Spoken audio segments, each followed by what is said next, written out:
سلام دوستان، به کانال آینده روشن خوش آمدید. امروز ما با شما ادامه می دهیم آموزش لغت‌های زبان روسی را. دوستان عزیز، در این درس ما به شما 25 لغت دیگر در موضوع بیناسازی پیشکش خواهیم کرد و این ویدیوی آخر ما در موضوع بیناسازی می باشد. با ما همراه باشید. آفیس، اداره. краска,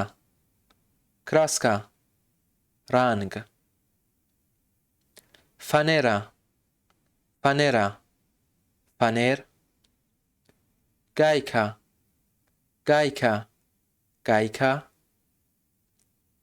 труба. گیپس, گچ. подъезд, درآمدگاه.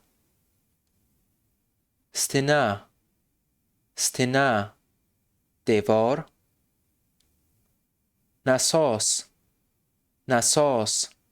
نساس یا اینکه آبدوزدک. شپاتلیوفکا.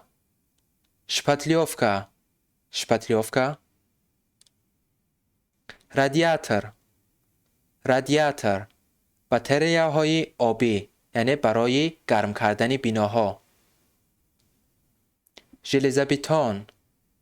ژلزابتون، آهن و بتون.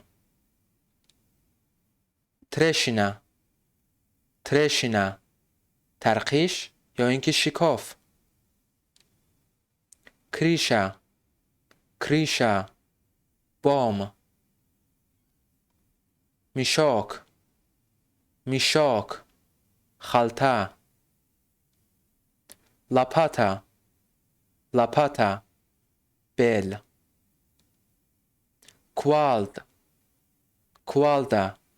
کوالد یا اینکه بازخوان.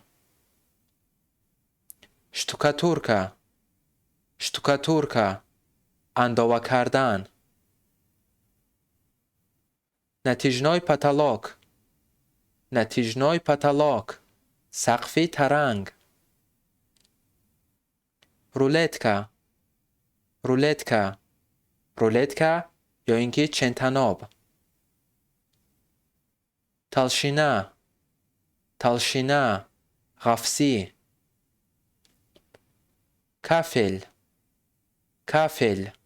کافل یا اینکه کاشین. نکلون، کجی یا اینکه نیشب. سوارکا یا اینکه کفشر. ابای یا اینکه زردیواری. دوستان عزیز، از تماشا کردن شما منت داریم. برای از درس‌های بعدی ما با خبر شدن به کانال ما ابونه شوید و زنگولچه را زیر کنید. تا دیدار.